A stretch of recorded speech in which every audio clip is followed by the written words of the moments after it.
le temps de rebondir, le temps d'accepter, le temps de réaliser, le temps de faire un travail pour avancer seul.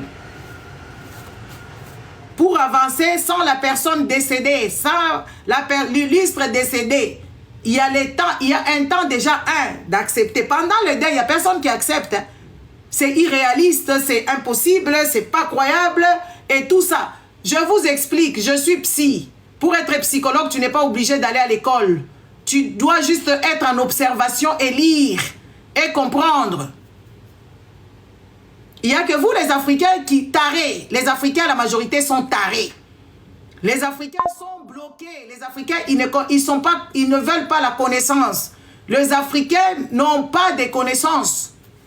Et ils ne veulent pas aller vers la connaissance. Les Africains vivent la médiocrité, surtout les Congolais. Ils vivent dans une des médiocrités, surtout quand ils prient. Donc, comme Marcelo, c'est leur pasteur, il ne faut rien dire. Tout ce qu'il fait est bon. Nous, on est là pour le sauver. Nous, on veut sauver Marcelo. Nous voulons le sauver. Parce qu'il est en train d'aller dans un déclin, il va devenir fou. La folie, ce n'est pas enlever seulement des vêtements, puisqu'il est déjà malade. Il est fou, il est malade. La folie, ce n'est pas seulement enlever les habits. Vous savez, vous, les chrétiens, vous avez une façon de voir les choses. Toujours des histoires, croire aux choses qui n'existent pas. Croire aux choses... d'attendre des choses qui ne vont pas arriver et de croire, c'est ça la foi. Donc vous êtes dans cette histoire qui s'appelle la foi. Dans votre foi, ça veut dire la foi, la définition de la foi, c'est de croire dans quelque chose qui n'existe pas. Comment peux-tu croire dans quelque chose qui n'existe pas? Ça, c'est votre point fort. Donc nous, on est dans la réalité. Nous sommes dans la réalité et dans le vrai. Et on voit des choses. Marcelo souffre du deuil. Il est malade. De preuve avec qu'il parle à tort et à travers. Il ne fait que raconter des bêtises aux longueurs de journée. Donc sa femme décédée est devenue son, comment on appelle ça, son fion d'or. Donc pour prêcher, Marcelo doit toujours la ramener. Oh, ma femme elle a ceci. Oh, ma femme elle a fait ceci. Oh, ma femme elle a... Donc on ne comprend plus rien. Jésus-Christ n'est plus là-bas. Il ne prêche que sa femme, au jour d'aujourd'hui, sa femme décédée, c'est malsain. C'est super malsain ce qu'il fait, mais il le fait inconsciemment parce qu'il est malade. Parce que Marcelo doit consulter un psychologue. Marcelo doit consulter un psychologue pour qu'il puisse rebondir, pour qu'il puisse, n'est-ce pas? Oui. Pour qu'il puisse rebondir, pour qu'il puisse avancer dans sa vie, il doit déjà comprendre que sa femme ne reviendra plus et il n'a pas à parler comme il parle là. Il parle mal parce qu'il est malade. L'acceptation est difficile. Qui nous a dit que l'acceptation est difficile pour lui? Pendant la période où sa femme est décédée, nous avons entendu ici, on nous a dit quoi? Ils nous ont dit que oui, Marcelo, n'est-ce pas? Marcelo nous aurait dit que sa femme a été déclarée morte. Lui, il a prié pour que la femme ressuscite. Et pour prier, pour qu'il y ait, comment on appelle ça? Résurrection, il faut être en déni. Donc, ça veut dire, déni, ça veut dire nier la réalité.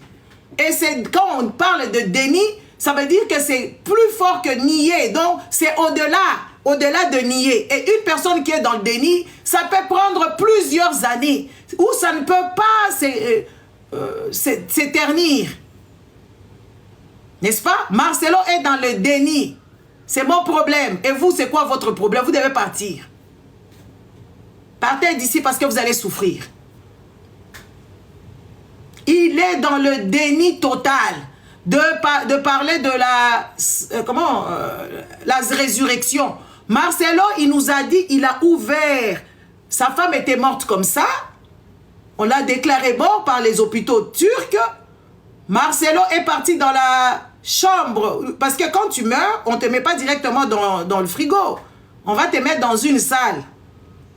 On va t'allonger, on va te préparer et les proches viendront te voir. Et Marcelo, il était seul face à sa femme. Et Marcelo a commencé à ouvrir les yeux comme ça de sa femme morte comme ça. Marcelo a commencé à ouvrir les yeux de sa femme. Pas parce que il était content de le faire. Il était dans le déni. Parce que lui, en allant en Turquie là-bas faire le BBL, Marcelo ne savait pas que oui, sa femme allait mourir. N'est-ce pas? Marcelo ne savait pas que sa femme allait mourir.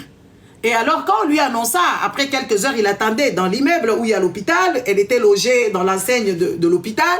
Quand on lui dit, descendez, monsieur, monsieur descend, on lui dit que sa femme est décédée. On présente le dépouille de sa femme. Et Marcelo a commencé à ouvrir les yeux de sa femme comme ça. A commencé à l'ouvrir et à croire à la résurrection. Ça, c'est un déni. Ça veut dire qu'il est dans le déni total. Mais lui, il a dit ça. C'est Marcelo qui nous a dit ça. Une personne décédée, ça veut dire la personne a les yeux. Même ça, c'est difficile à vous de comprendre. Une personne qui est décédée, qu'est-ce qu'on fait? Il a dit, il a commencé à ouvrir les yeux. Il a prié jusqu'à commencer à ouvrir les yeux d'une personne décédée. Comment on ouvre les yeux? Une personne décédée. On ouvre comment? On ouvre comment? Parce qu'une personne décédée, quand on prépare une personne, ça dépend de comment tu as trouvé la mort. Comment tu as trouvé la mort, tu peux mourir les yeux ouverts. Alors, les médecins et les gens qui préparent, ou je ne sais pas, les infirmières, les aides-soignants, vont faire assez qu'on te ferme tes yeux pour, quand il y aura la rigidité de ton corps, pour que ça ne reste pas figé. Vous comprenez? Souffrez un peu, c'est la vérité. Je vous fais que vous dire la vérité. N'est-ce pas? C'est que la vérité. Tapotez les lives. Une personne est décédée. On se précipite sur la personne. Fermez sa bouche. Fermez ses yeux s'il est mort, les yeux. Parce qu'il y a des gens qui meurent comme ça. Il y a des gens qui meurent, les yeux ouverts. Et les infirmières viennent vite fermer les yeux. Parce que le corps est encore... N'est-ce pas? Parce que le corps n'est pas encore dans la rigidité cadavérique. Parce qu'après, le corps sera rigide. Et que tout va s'arrêter. Et le corps va se refroidir. Il n'y aura plus possibilité de fermer les yeux ni la bouche. Alors Marcelo, comme il était dans le déni, il a commencé à vouloir ouvrir les yeux d'une personne décédée, dont Blanche. C'était le déni. N'est-ce pas? Le déni. Le déni total. Et Marcelo est toujours dans le déni, il souffre. Déjà, il a cru, tu viens de perdre ta femme. Au lieu de prendre le recul, il est allé en vacances. Comme si rien ne s'était passé. C'est le déni. Déni. Votre pasteur est dans le déni, il est malade. Et quand on est dans le déni, c'est un problème très grave. Il doit aller consulter. Vous savez, c'est juste les Africains, eux, ils sont restés en arrière. Ils ne veulent pas comprendre. Les Africains sont restés loin, la majorité. Les Congolais sont encore plus loin dans les années-lumière. Et les Congolais vont dire, elle insulte les Congolais. Non, j'ai dit que la vérité. Dire la vérité, ce n'est pas l'insulte. Vous savez, quand on se réveille le matin en Afrique, on ramasse des bébés. On peut ramasser un beau bébé, on ramasse un bébé dans la rue. On se dit, ça, on l'a jeté. On ne jette pas les bébés. Les bébés qu'on ramasse en Afrique là-bas, ces bébés-là ne sont pas jetés. Ce sont les bébés du déni de grossesse. Les bébés déni de grossesse, la maman n'est pas au courant qu'elle est enceinte. Donc sa vie a été normale et tout ça. Un bon jour, elle se balade ou elle est dans sa chambre. Elle commence à accoucher. Et par la peur, en Afrique, les gens, ils prennent la poudre d'escampette. Ils abandonnent les bébés là parce que la grossesse était dans le déni. Donc son corps n'a pas connecté avec le bébé et que la personne n'avait pas de ventre et la personne n'était pas au courant d'être enceinte. Alors, quand on ramasse les bébés en Afrique dorénavant, ces femmes-là sont dans les dénis. Il y a des femmes qui se réveillent du jour au lendemain, commencent à accoucher. Même les femmes mariées sont dans le déni. On a vu ici les histoires de bébés congelés. C'était des dénis de grossesse. Et la dame, quand elle accouchait, une Française qui accouchait, elle était dans le déni de grossesse. Qu'est-ce qu'elle faisait? Je vous montre des exemples, n'est-ce pas? Et elle fait quoi? Elle tuait ses bébés toute seule, elle les mettait dans les congélateurs. Chaque fois qu'elle tombait enceinte, c'était dans le déni. Elle se retrouve en train d'accoucher, elle ne comprend pas. C'est tout à fait normal, scientifiquement prouvé. Scientifiquement prouvé. Le déni de grossesse, quand vous voyez des bébés qu'on a jetés en Afrique, on ne les jette pas par joie. On les jette parce que la personne qui a conçu ce bébé était dans le déni, n'est-ce pas? Dans le déni total. Je ne vous manque pas du respect. Si ça vous manque de respect, dégagez d'ici. Les Africains, vous êtes toujours comme ça.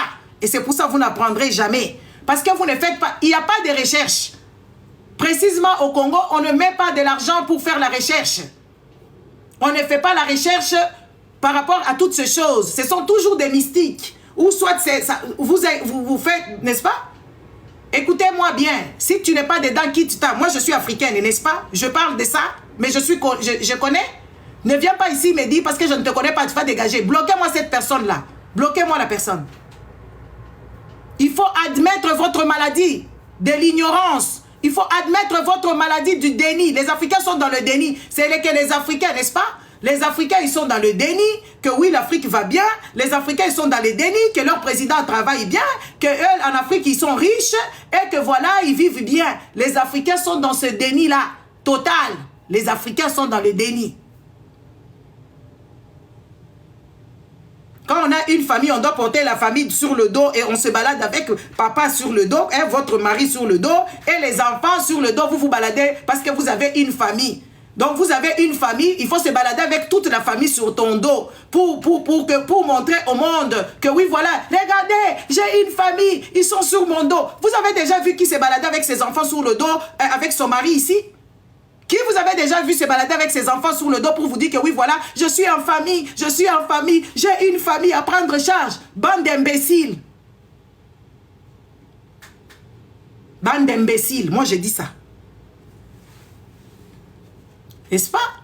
Alors, dans ces dénis-là, il y a plusieurs façons de nier les choses. On nie les choses. Quand on dit imbécile, ce n'est pas insulte. C'est une qualification d'une personne imbécile, une personne qui ne comprend pas les choses. Ce n'est pas l'insulte, c'est une qualification. Les dénis, ça peut être aussi les dénis financiers. Tu n'as pas d'argent. Tu viens ici, tu viens nous dire que toi tu vis, tu voyages, tu nous montres, tu vas faire des Pinterest, et tu viens ici et tout ça, n'est-ce pas? Tu viens sur Pinterest, tu prends des copier-coller, tu es en jet privé. C'est le déni de pauvreté. Tu es pauvre, mais tu ne veux pas l'admettre que tu es pauvre. Mais comme toi, tu dois faire le showman, tu dois montrer, n'est-ce pas?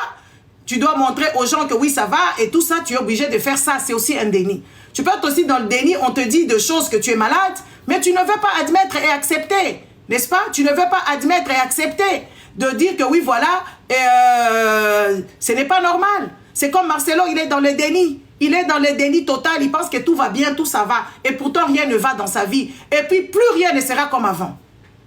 Plus rien, même avec Jésus, même avec, je ne sais pas, Dieu le Père, Dieu le Fils, Dieu le Tout-Puissant, Dieu le Saint-Esprit, plus rien ne sera comme avant dans la vie de Marcelo.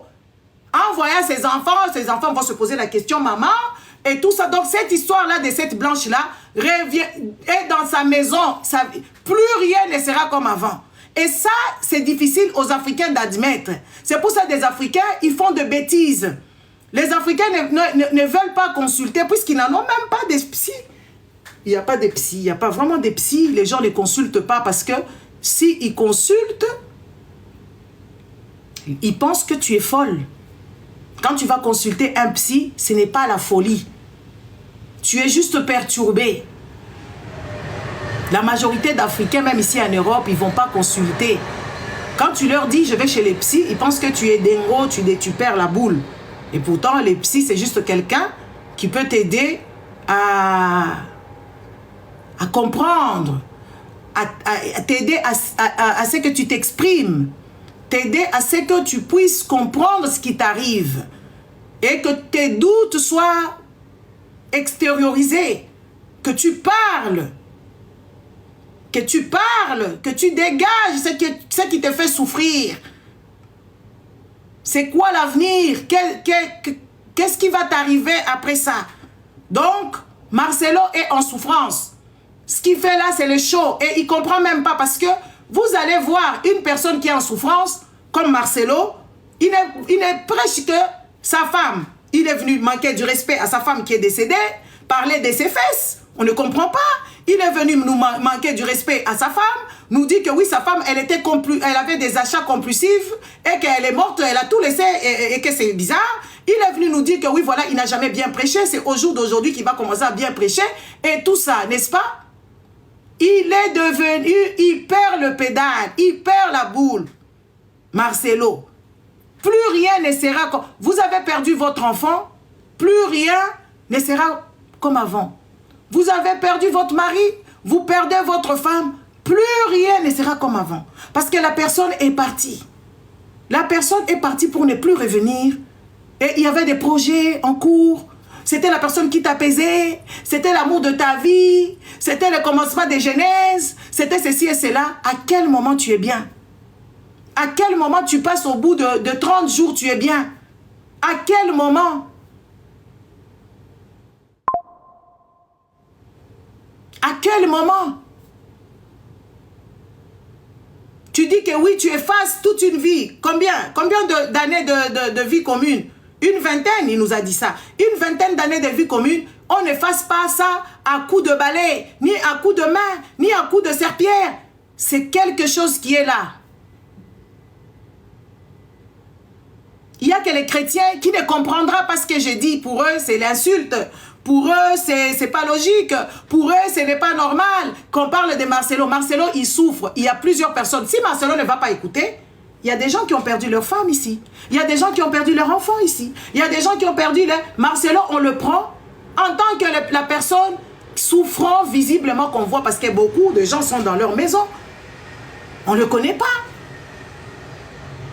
Beaucoup de gens sont dans leur maison, on ne le connaît pas. Oh, je te kiffe fort, Kobo Sanate, bonjour. Comment vas-tu? Ah, tu es belle. Tu es belle. En tout cas, rien à dire. Ça, ce sont des Congolaises qui font le poids. Kobo Sanate, c'est une Congolaise qui fait le poids. Elle fait le poids. N'est-ce pas? Voilà. Pas les autres. Pas les autres. Sur la toile ici, il y a des Congolaises qui ont de la valeur inestimable. Kobo Sanate a de la valeur. Réfléchie, rigolote, stylée, authentique. En tout cas, moi je suis la personne qui dit toujours la vérité, hein, n'est-ce pas? Voilà.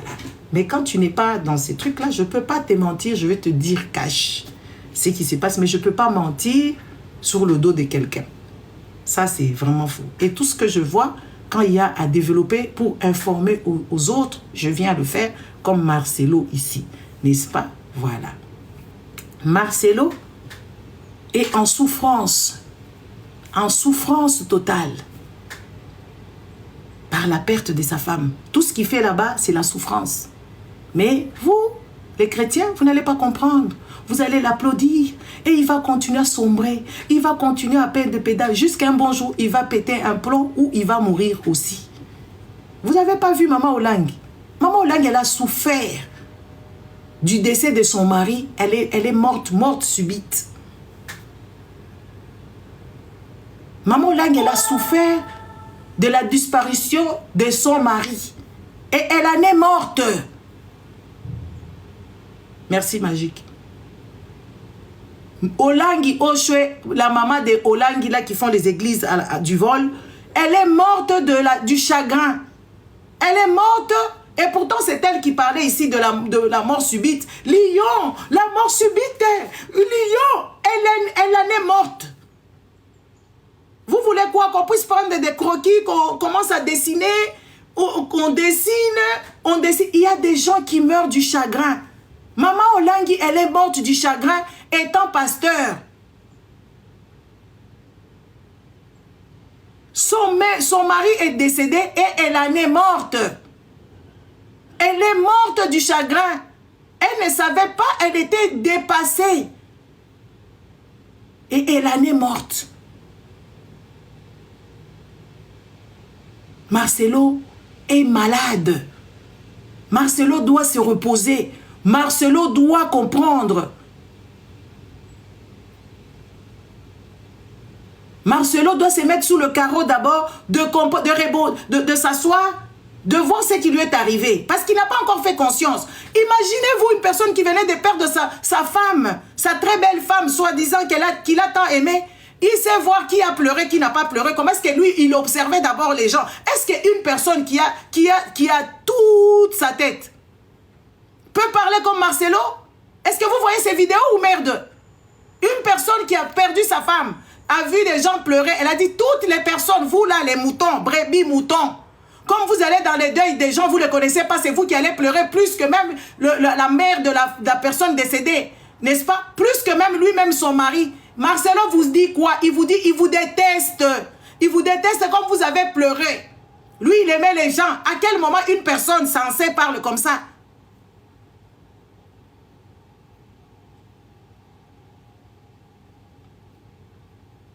À quel moment une personne qui a perdu sa femme brusquement, qui dit que lui, quand il était dans son deuil, au lieu de penser à ce qui lui arrive, au lieu de regarder comment est-ce que, de planifier, qu'est-ce qui va se passer, et qu'est-ce que lui nous a dit, il dit que ça l'a énervé de voir les gens qui venaient dans son deuil pleurer. Parce qu'il souffrait. Donc lui, il voulait voir des gens rigoler dans son deuil, commencer à danser à tort et à travers, faire des comédies et tout ça, il ne fallait pas pleurer. Une personne qui parle comme ça n'est pas bien. Une personne qui parle ainsi, c'est une personne qui est en souffrance. On doit prendre des croquis, commencer à dessiner tout ça là. Regardez là, quand quelqu'un parle comme ça veut dire ça et tout ça. Soyez lucide. Ayez la lucidité. Ayez la lucidité. Devant vos pasteurs, vous perdez la tête. Vous ne raisonnez plus. Devant vos pasteurs, vous voyez tout rose. Même quand c'est noir, il n'y a plus d'espoir. Devant vos pasteurs, vous n'avez mot à dire. Vous ne leur dites rien du tout.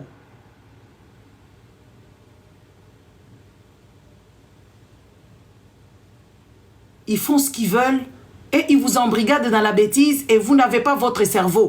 Votre cerveau est congelé déjà, dès la naissance. Même quand vous avez grandi, vous ne vous êtes jamais posé des vraies questions, comme nous là, nous nous sommes posé des vraies questions.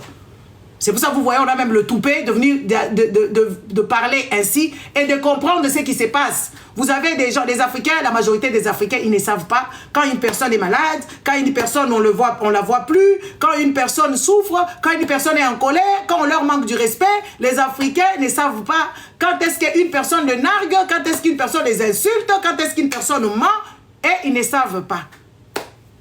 Marcelo souffre. Est-ce que c'est une personne qui souffre du décès de sa femme, c'est anormal? Ça, ce sont des questions. Une personne qui souffre du décès de sa femme, est-ce que c'est anormal? C'est tout ce qu'il y a de normal. Pourquoi vous voulez nier l'évidence? Pourquoi vous voulez nier l'évidence? Une personne qui a perdu sa femme, est-ce que c'est anormal que cette personne souffre? Est-ce que Marcelo, c'est un extraterrestre? Marcelo, c'est un extraterrestre? Marcelo n'a jamais parlé à Dieu. Marcelo n'a jamais été en communication avec Dieu. Marcelo, il va aux toilettes. Marcelo, il mange. Marcelo, il baise. Marcelo, il fait tout comme toi et moi. Donc, ce n'est pas une personne extraordinaire, ni une personne, je ne sais pas, venue de quelque part d'autre. C'est une personne qui est ici sur la terre.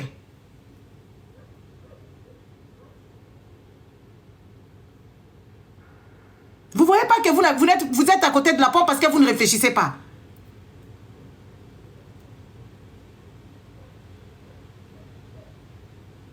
Vous ne voyez pas que vous êtes à côté de la pompe et vous êtes des personnes qui ne réfléchissaient pas, des personnes dans des sentiments bidons, inutiles, stupides.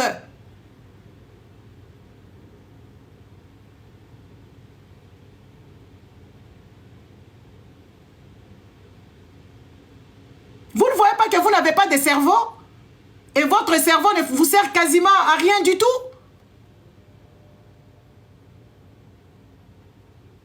Votre cerveau ne vous sert strictement à rien du tout.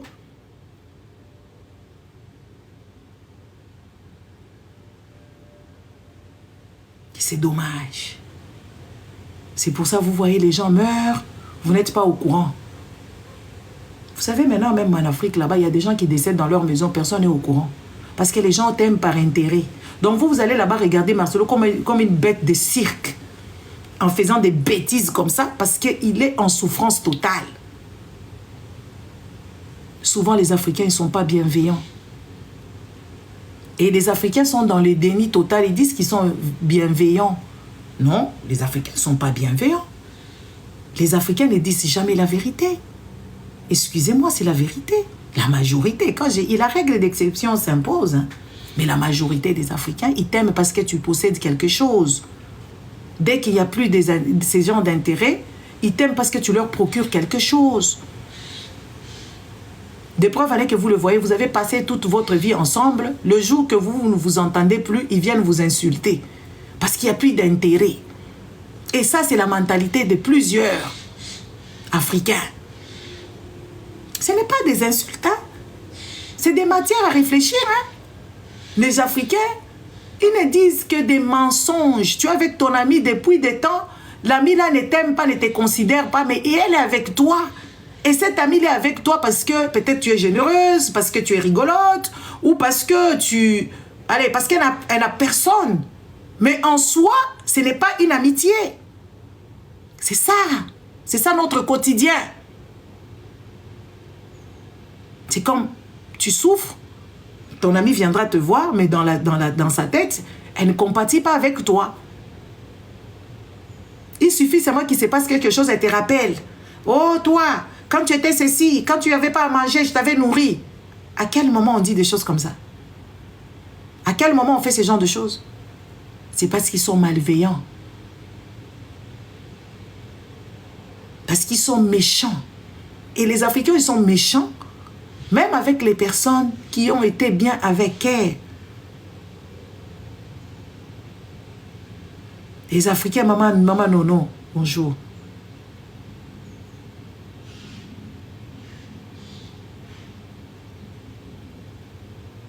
Quand vous voyez un ami qui t'école, il faut savoir que cette personne-là a son agenda. Son agenda de profit. Ou même pas profit, juste pour qu'elle rentre dans ta vie, pour connaître ce qui se passe là-bas, pour que la personne aille raconter ce qui se passe dans ta vie. Quand vous voyez quelqu'un se coller à vous, il faut se poser des questions. Pourquoi cette personne se colle à moi? La personne se colle à toi parce qu'elle a besoin de prendre des informations après pour te faire chanter ou aller le dire aux gens pour qu'ils te ridiculisent. Pour qu'ils te fassent du chantage émotionnel. Des chantages émotionnels parce que quand elles viennent ou quand ils viennent t'aider mais avec leur agenda caché. Après, ils vont te faire du chantage pour que tu restes avec elles même quand les choses ne se passent pas bien. Pour qu'ils t'embêtent, pour qu'ils aillent raconter ci et ça. C'est ça. Si tu es cette personne-là, change. Si tu es cette personne-là, tu dois changer. Et en plus de ça, tu pries tout le temps. Tu rentres dans la maison des gens pour savoir comment ils n'ont pas mangé, pour savoir comment est-ce que la maison n'est pas rangée, pour savoir comment est-ce que les enfants ne sont pas ceci. Quitte ça, arrête. Commence à changer. Vous savez, moi, je ne prie pas. Je cessais de prier ni de croire. Je suis juste une personne rationnelle, qui lit beaucoup, qui observe beaucoup. Moi, je sors des gens dans leur silence. Je comprends vite les choses qui se passent. J'apaise. Il y a que les Africains, ils ne peuvent pas comprendre ce que je dis ici. Hein. Ils vont dire, ah, laisse les gens te le dire. Mais non, moi je me connais. Qui te connaît plus que toi? Qui te connaît plus que toi? Si ce n'est que toi, ne laisse jamais les gens parler pour toi. Ne laisse jamais. les gens parlaient pour toi. Attends, quand tu seras décédé, ils vont parler pour toi. Quand tu es encore en vie, fais-toi des éloges. Valorise-toi. Dis des choses bien sur toi. N'attends personne te dire, te faire des compliments. Fais-toi tes compliments. Complimente-toi tout le matin. Parce que si tu attends ces gens ici, tu n'auras jamais rien du tout d'eux. Ce sont des méchants. La majorité sont méchants. Et je pense que c'est manque d'intelligence. Ils ont un problème de défiance intellectuelle, mentale, spirituelle aussi. Donc, valorise-toi toi-même. Regarde-toi tous les matins. Dis-toi des bonnes choses. C'est Canteloup, c'était l'histoire de Marcelo. Marcelo est en souffrance et c'est tout à fait normal que Marcelo soit en souffrance. C'est tout à fait normal que Marcelo soit en souffrance. Merci Bivako. C'est tout à fait normal. Il n'y a rien de méchant qui soit en souffrance parce qu'il a perdu sa femme. Et ce qu'il dit là-bas, il déconne parce que c'est trop tôt. Arrachez les micros à Marcelo. Prenez ses Bibles. Il faut le sortir de là. Il faut lui dire d'aller s'asseoir. Arrachez à Marcelo le téléphone. Il doit arrêter ses publications insultantes et injurieuses vis-à-vis de l'illustre de sa femme. Ya Joloemba, joyeux anniversaire encore. On te salue. Ah, ya Joloemba. On te salue. Marcelo, il doit s'asseoir. On doit lui arracher le téléphone, ou lui donner un téléphone qui n'est pas Android, juste pour des coups de fil importants. On doit lui arracher les micros.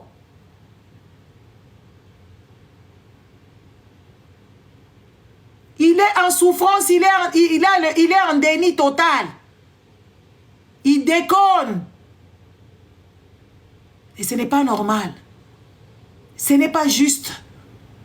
Parce que ce qu'il dit, c'est... Moi, je ne sais pas comment ça ne vous scandalise pas. Moi, je ne sais pas comment est-ce que ça ne vous indigne pas de voir soi-disant un pasteur qui se donne en spectacle. Marcelo se donne en spectacle. En train de raconter des bêtises, des inepties. Sur la tête de sa femme qui est décédée. Et les gens trouvent ça normal.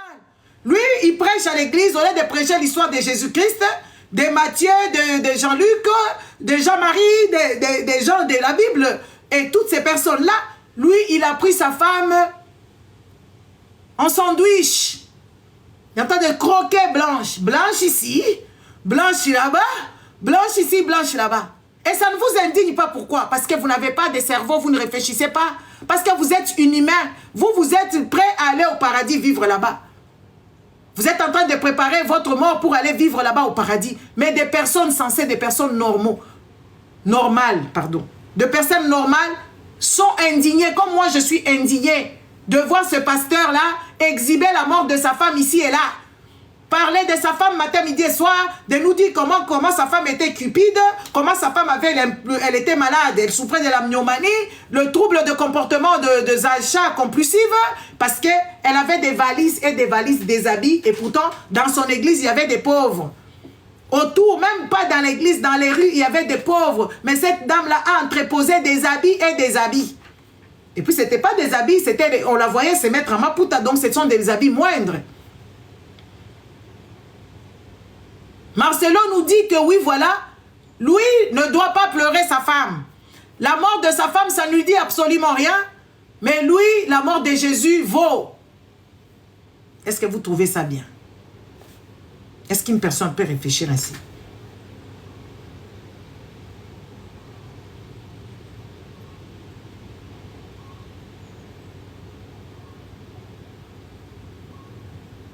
Est-ce qu'une personne normale peut réfléchir ainsi?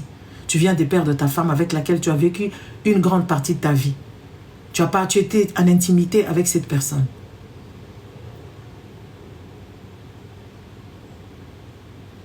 Tu as vécu avec cette fille-là dans tes galères. Elle a été là pour toi.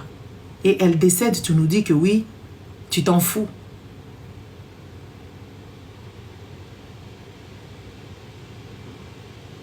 Ça n'a aucun sens. Il ne se met même pas à la place de la famille de cette femme-là. La maman de cette femme-là, elle est vivante. Aucune maman en Afrique voudrait que sa fille meure, surtout si sa fille a des moyens. Donc la maman des Blanches, elle souffre doublement. La perte de sa fille et les vivres qui seront coupés. Elle souffre, elle est dépassée. Mais Marcelo prend ça comme une blague. À la limite, bon, vous, c'est chrétien. Les moutons.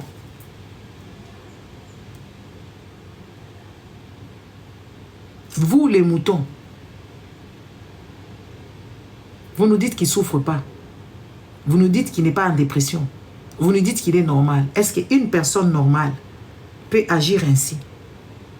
Parce que nous, on lui donne même le bénéfice de doute de dire qu'il est malade.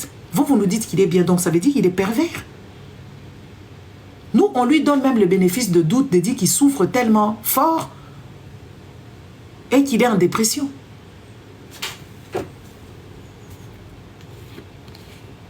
Et vous nous dites qu'il est bien. Une personne comme ça peut être bien. Hein?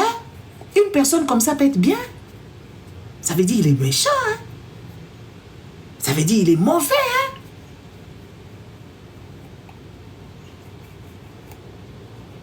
Ça veut dire qu'il est mauvais. Il est méchant. Et ce n'est pas juste. Nous, on lui donne le bénéfice de doute. Vous nous dites que non, il n'est pas malade, il est bien. Donc ça veut dire qu'il est très méchant. S'il est vraiment bien dans ses baskets et qu'il ne souffre pas, c'est une personne mauvaise et méchante.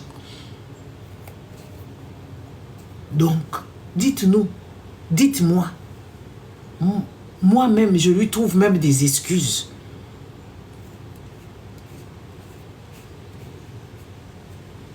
Oui, Abbé Blaise a toujours dit qu'il était méchant. Les Abbé Blaise, c'est des gens qui ont fait des études, comme nous. Ils comprennent bien la psychologie de Marcelo, que c'est une personne mauvaise, qui nous parle de la compassion. Une personne qui a de la compassion peut avoir ce genre d'attitude. Et c'est vous qui venez ici nous dire que oui, voilà, vous êtes méchant. Pourquoi vous parlez comme ça? Pourquoi vous faites comme ça? Ah.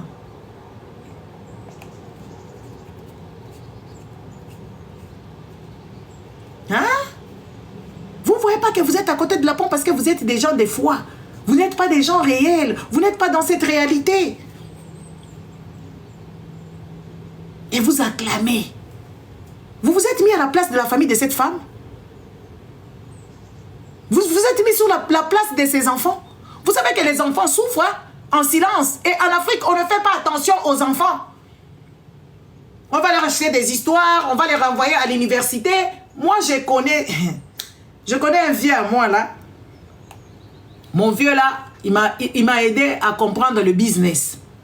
Un bon jour comme ça, le vieux décède.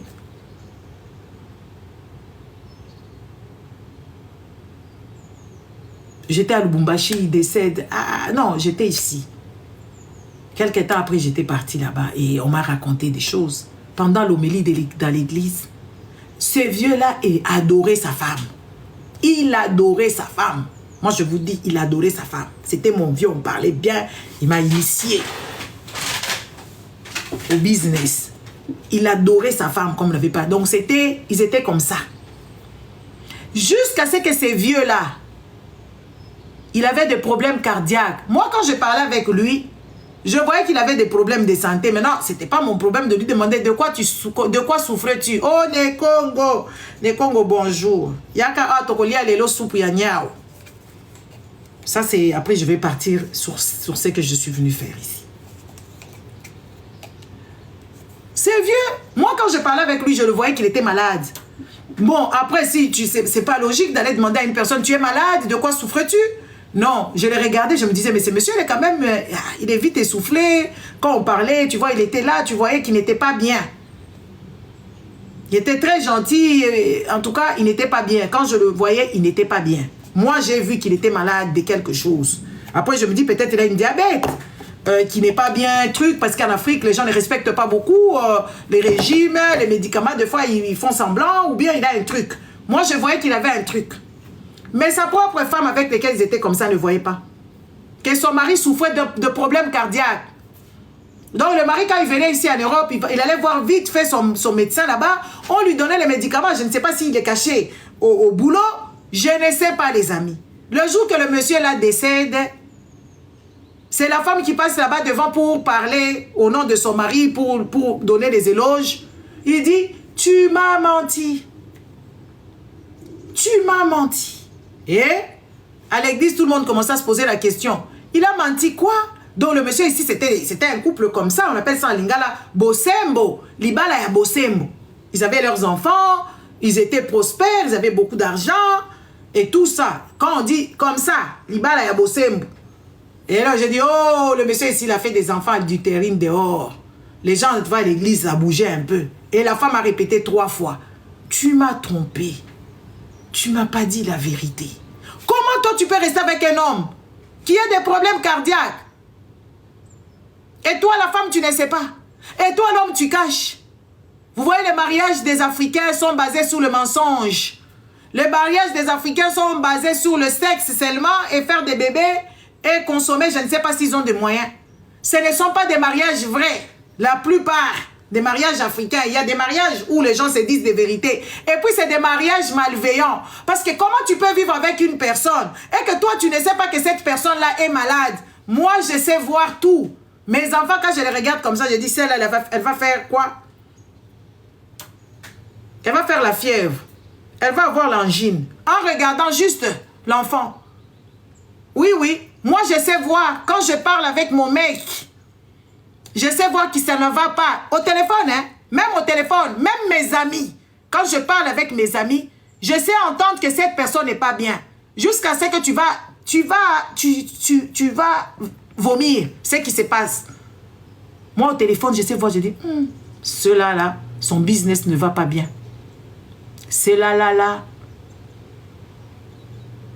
il est énervé. Celui-là, comme il dort là dans son coin, là, il faut les laisser tranquilles. Parce qu'il y a des choses qui ne vont pas. Mais beaucoup d'entre vous, vous ne savez pas. Vous vivez avec des femmes malades. Vous vivez avec vos maris malades. Vous n'êtes pas au courant parce que vous êtes juste des égocentriques.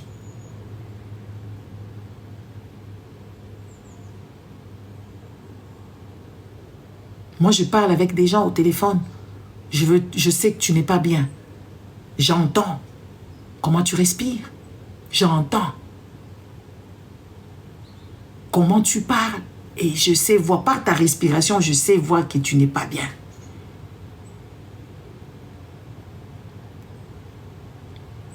Par ta respiration, juste au téléphone, je sais sentir que tu n'es pas bien.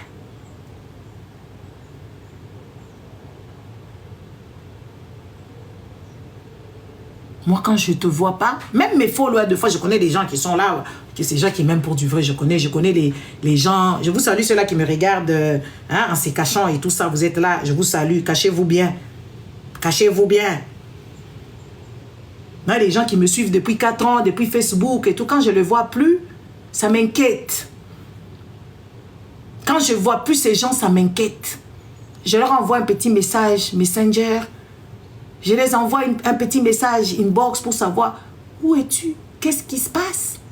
Moi que vous voyez, même au téléphone, je fais sentir que cette personne ne va pas bien. Cette personne est énervée. Cette personne, son business n'a pas fonctionné.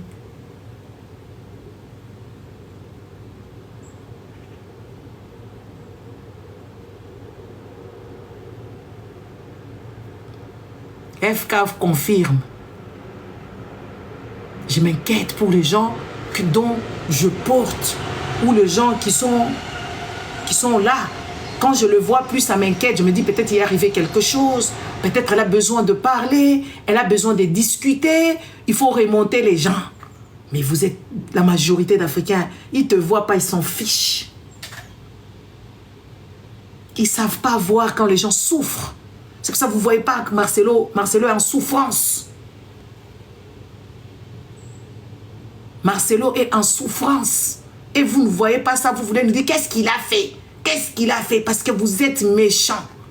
Vous savez ce qui s'est passé avec la dame qui avait perdu son mari avec des problèmes cardiaques, qui était mon vieux. Elle a pleuré là-bas, elle a dit, tu étais malade, tu ne m'as pas dit. Comment tu peux vivre avec un homme qui est malade, tu ne comprends pas que l'homme est malade? Donc, après moi j'ai analysé l'affaire, je me suis dit, oh mon pauvre vieux, j'aurais dû demander de quoi il souffrait. Peut-être il allait me le dire. Une personne qui a des problèmes cardiaques doit avoir une hygiène de vie super. Une personne qui a des problèmes cardiaques doit avoir un régime qui va avec, sans manger, doit être calculé, doit faire ceci. Donc ce monsieur-là, il est mort vite parce qu'il n'était pas encadré. Il n'était pas encadré. Donc quand sa femme préparait des histoires graves, lui mangeait parce qu'il faisait semblant pour protéger sa femme. Donc quand sa femme lui demandait 5 fois Magoda, il donnait. Il s'essoufflait. Donc quand sa femme faisait ceci et cela, ce vieux-là allait dans le sens de sa femme en se tuant. Parce qu'il ne vivait pas sa maladie. C'est pour ça que je vous demande, vous les gens qui avez le virus de HIV, vivez votre maladie, dites-leur. Dites-leur que tu souffres de HIV. Dites-leur. Tu as un cancer? Dis aux gens. Tu auras des gens qui vont te donner des techniques, des tacts, qui vont te guider dans quoi? Dis-le. Qu'on rigole de toi. Qu'on se moque de toi parce que